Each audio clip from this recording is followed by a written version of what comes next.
कि हम as a मुसलमान, हमारे अकीदों में सबसे अहम अकीदा वो अकीदा तौहीद है। हमारी जान जा सकती है, हम सब कुछ लुटा सकते हैं, हम सब कुछ खत्म कर सकते हैं, लेकिन अकीदा तौहीद को नहीं छोड़ सकते।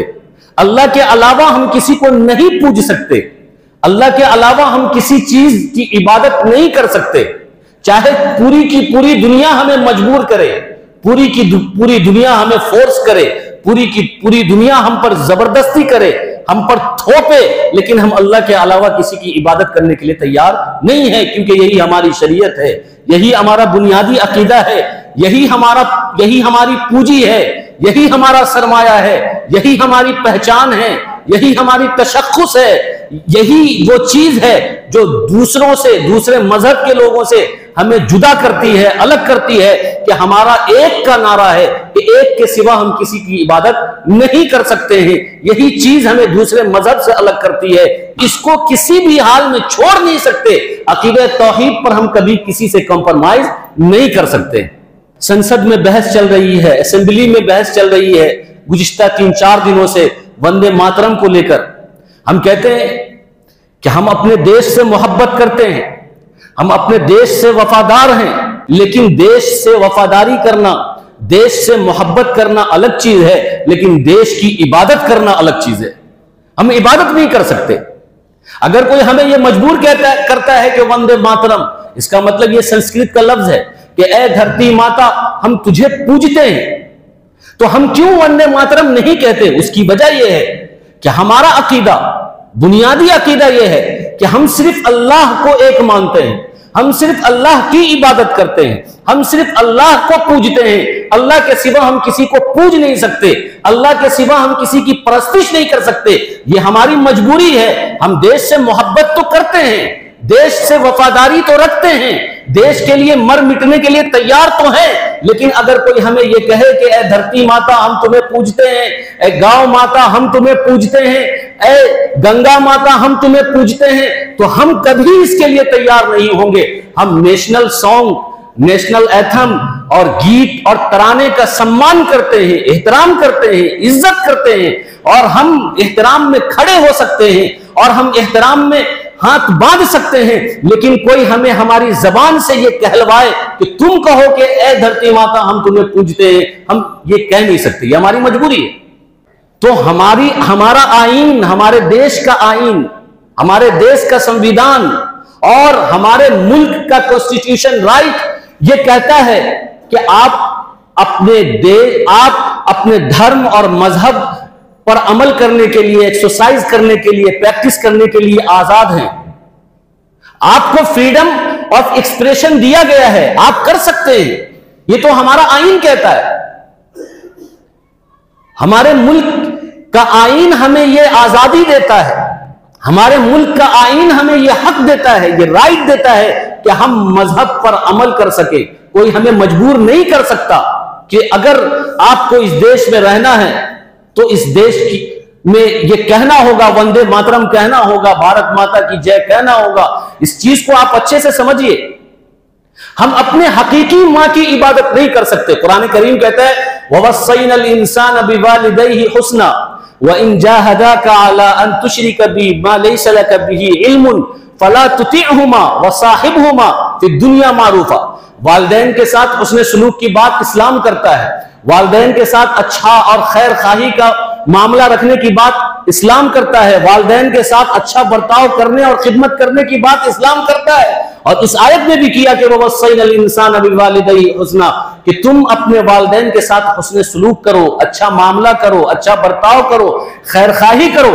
लेकिन आगे कहा कि व इन जाहदाका अला अन तुश्रिक बी मा लैसा लक बिही इल्म, कि अगर तुम्हारे वालिदैन तुम्हें किसी ऐसी चीज पर मजबूर करें जो शिर्क की तरफ लेकर जाती हो, ऐसी चीज की तरफ मजबूर करें जो गुनाह की तरफ लेकर जाती हो, हराम की तरफ लेकर जाती हो, शिर्क की तरफ लेकर जाती हो, तो कुरान ने साफ कहा फला तुतिअहुमा, तुम उनकी इताअत मत करना, अपने वालिदैन की बात नहीं मानना। अगर ऐसी बात जिसमें शिर्क हो, तुम अपने वालिदैन की बात नहीं मानना। यहां तो अपने हकीकी मां से भी कहा गया कि उसकी बात नहीं मानना। और ये जमीन, ये भूमि और ये मिट्टी, ये मुल्क और ये गंगा और ये गांव, ये जितने किस्म के माता हमारे देश के दूसरे भाई मानते हैं, ये तो मजाजी हैं, ये हकीकी नहीं है, ये परमानेंट नहीं है, ये मजाजी है, मजाजी माँ है।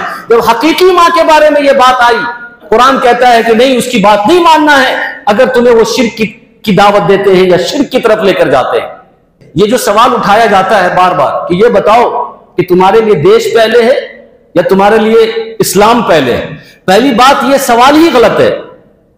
इस सवाल में, ये सवाल ऐसा है जैसे कोई ये पूछे कि तुम्हारे लिए खाना बेहतर है या तुम्हारे लिए पत्थर बेहतर है। आप पहले इस सवाल को खत्म करो, कहो कि ये सवाल ही बेबुनियाद है। इस सवाल के अंदर ये सवाल ही गलत है, क्योंकि खाने का मुकाबला आप पत्थर से कर रहे हैं। आप ये कहें कि तुम खाना चाहते हो या पत्थर खाना चाहते हो, खाने में ग़िज़ाएं खाना चाहते हो या पत्थर खाना चाहते हो, तो पहले तो हम उस सवाल का इनकार करेंगे कि ये सवाल ही सही नहीं है। लेकिन सवाल पूछने वाला अगर जिद करेगा कि ये बताओ कि देश पहले या इस्लाम पहले, अगर सवाल पूछने वाला बार बार सवाल करे कि बताओ कि तुम्हारे लिए देश पहले कि तुम्हारा इस्लाम पहले, तो पहले तो हम ये कहेंगे कि ये सवाल गलत है, ये सवाल सही नहीं है। तुम ऐसा पूछ रहे हो जैसे कि खाना पहले या पत्थर पहले। लेकिन अगर वो जिद करता है तो उसको बिला झिझक, बगैर किसी तरद्दुद के, बगैर किसी डाउटफुल के, बगैर किसी शक व शुबा के आपको ये कहना होगा कि ये इस्लाम हमारे लिए पहले है, इस्लाम हमारे लिए पहले है। देश से वफादारी है, देश से मोहब्बत है। जैसे कि हम अपनी मां से, हकीकी मां से मोहब्बत करते हैं, जैसे हम अपने हकीकी बाप से मोहब्बत करते हैं, जैसे हम अपने घर से मोहब्बत करते हैं, जैसे हम अपनी जमीन से मोहब्बत करते हैं, जैसे हम अपने मुल्क से मोहब्बत करते हैं, जैसे हम अपने नबी से मोहब्बत करते हैं, जैसे हम अपने सहाबी से मोहब्बत करते हैं, जैसे हम अपने औलिया किराम से मोहब्बत करते हैं, जैसे हम अपने बुजुर्गाने दीन से मोहब्बत करते हैं, उनसे वफादार रहते हैं, उनसे वफादारी करते हैं। लेकिन इसका यह मतलब तो नहीं है कि हम नबी की इबादत करते हैं, इसका यह मतलब तो नहीं है कि हम सहाबी की इबादत करते हैं, इसका यह मतलब तो नहीं है कि हम अपने वालिदैन की, अपने माँ बाप की इबादत करते हैं, इसका यह मतलब नहीं है कि हम औलिया किराम की इबादत करते हैं। मोहब्बत करना और वफादारी करना अलग चीज है, लेकिन इबादत करना अलग चीज है, क्योंकि हमारा अकीदा तौहीद और बुनियादी अकीदा हमारा यह है कि अल्लाह के सिवा कोई माबूद हकीकी नहीं है। किसी के सामने हम झुक नहीं सकते हैं, किसी की हम इबादत नहीं कर सकते। और वंदे मातरम में साफ यह है कि भाई, ए धरती माता, हम आपको पूजते हैं, हम आपकी इबादत करते हैं, हम आपसे आपकी परस्तिश करते हैं। इसलिए उलमा ने डंके की चोट पर यह बात कही कि जिस स्कूल में, जिस कॉलेज में, जिस यूनिवर्सिटी में या जिस गैदरिंग में या जिस जगह पर अगर ये तराना हो, ये गाना हो, तो आप उसका सम्मान कीजिए, क्योंकि ये देश के लोगों के हित में है और देश का तराना है या देश का सॉन्ग है, हम उसका एहतराम तो कर सकते हैं। लेकिन हमारे मुंह में वो कलमा नहीं कोई जबरदस्ती डाल सकता, हमारे मुंह से वो कलमा जबरदस्ती कोई नहीं निकाल सकता। इसलिए नहीं निकाल सकता कि हमारा अकीदा अकीदा तौहीद है।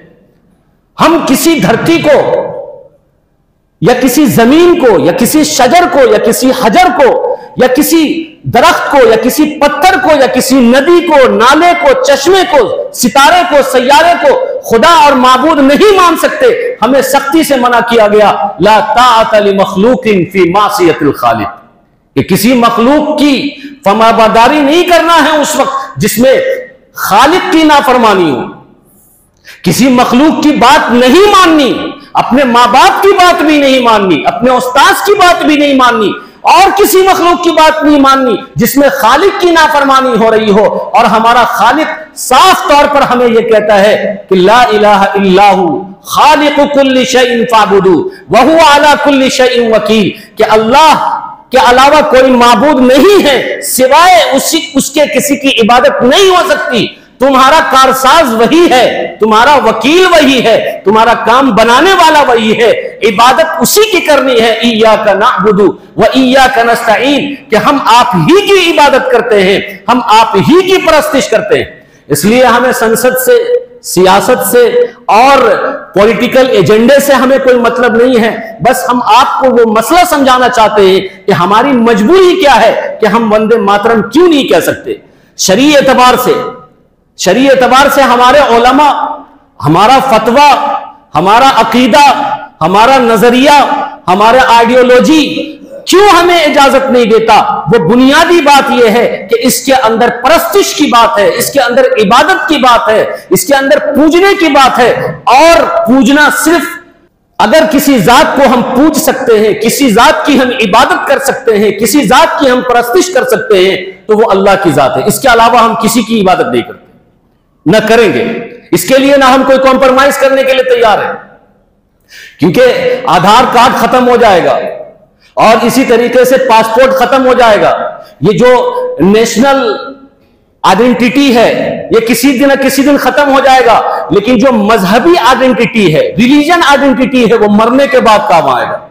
और हर आदमी की मजहबी आइडेंटिटी ये परमानेंट होती है। नेशनल आइडेंटिटी ये टेम्पररी है, मजहबी आइडेंटिटी ये परमानेंट होती है। वो चाहे हिंदू हो, मुस्लिम हो, सिख हो, ईसाई हो, ये मजहबी आइडेंटिटी मरने के बाद कब्र में ये नहीं पूछा जाएगा कि आधार कार्ड में तुम्हारा नंबर कितना सही है, कितना गलत है, तुम्हारा नाम सही है कि गलत है, तुम किस मुल्क से बिलोंग करते हो, तुम किस धरती से आए हो, किस मुल्क से आए हो, कौन से कौम से आए हो, ये नहीं पूछा जाएगा। अगर पूछा जाएगा तो हमारे मजहब के बारे में पूछा जाएगा, हमारे रिलीजन के बारे में पूछा जाएगा। तो रिलीजन आइडेंटिटी ये हमारे लिए परमानेंट है, इसलिए हमें कभी शुबे की करने की जरूरत नहीं है या शक करने की जरूरत नहीं है कि अगर कोई ये कहे कि भाई ये बताओ कि पहले संविधान या पहले कुरान, अगर कोई ये कहे कि पहले ये बताओ कि पहले देश या पहले इस्लाम, तो आपको बिला झिझक, बगैर किसी तरद्दुद के, बगैर किसी शक व शुबा के, बगैर किसी परेशानी के कहना है कि सबसे पहले हमारे लिए हमारा इस्लाम है, क्योंकि यह हमारी परमानेंट आइडेंटिटी है। इसमें हम कॉम्प्रोमाइज नहीं कर सकते। कोई सवाल ये करे कि भाई पहले बिहार या पहले इंडिया, आप उससे ये कहो कि बिहार और इंडिया अलग नहीं है, इसी इंडिया के अंदर बिहार है, ये सवाल ही गलत है। तो अगर कोई ये कहता है कि पहले संविधान है या पहले कुरान है, तो आप उससे ये कहो कि ये कुरान, संविधान हमें कुरान पढ़ने की इजाजत देता है और कुरान हमें कहता है कि तुम अपने देश से मोहब्बत करो, अपने मिट्टी से मोहब्बत करो, अपने देश से वफादार रहो, अपने देश से गद्दारी ना करो। तो ये दोनों आपस में टकराव की चीज है ही नहीं, मुखालफत की चीज है ही नहीं, ये दोनों एक दूसरे की जिद नहीं है, ये एक दूसरे में रश पैदा नहीं करता है। ये तो फित्तीन लोग, फितना परवर लोग और मुल्क के अंदर नफरत फैलाने वाले लोग और अपनी राजनीति की रोटियां सेकने वाले लोग इस तरह का सवाल करते हैं।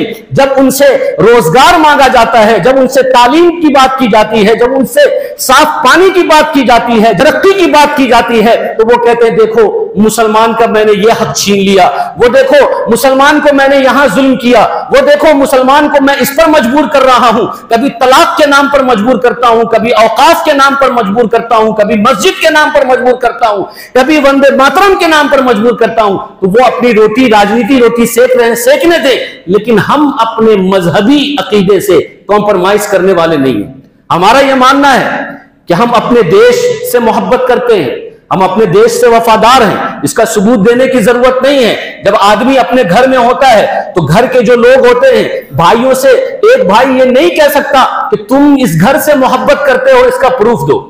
वो उस घर का मालिक है, मालिक घर से मोहब्बत करता है, घर से वफादार है, उसका सबूत देने की जरूरत नहीं है। जब कोई किराएदार होता है किसी घर में, और जब कोई किराएदार किसी घर में होता है तो किराएदार से यह पूछा जाता है कि भाई ये बताओ कि तुम इस घर की हिफाजत करोगे या नहीं करोगे, इससे मोहब्बत करते हो या नहीं करते हो। लेकिन जो घर के मालिक होते हैं, घर के हिस्सेदार होते हैं और घर में रहने वाले अफराद होते हैं, उनसे ये नहीं पूछा जाता कि तुम बताओ कि तुम इस घर से मोहब्बत करते हो कि नहीं करते हो, इससे वफादार हो या नहीं हो। तो हमारा ये देश है, हम इस देश में पैदा हुए हैं, हम इस देश के बाशिंदे हैं, हमें किसी को सर्टिफिकेट देने की जरूरत नहीं है, हमें किसी को प्रूफ करने की जरूरत नहीं है कि हम इस देश से मोहब्बत करते हैं कि नहीं करते हैं, हम इस देश से वफादार है या नहीं है। इसलिए कि हम इस देश के अंदर बराबर के शहरी हैं, हमारा बराबर का राइट है, हमें फंडामेंटल राइट है, मजहबी आजादी है, फ्रीडम ऑफ एक्सप्रेशन की आजादी है कि हम अपने मजहब को प्रैक्टिस कर सकते हैं, हम अपने मजहब को एक्सरसाइज कर सकते हैं।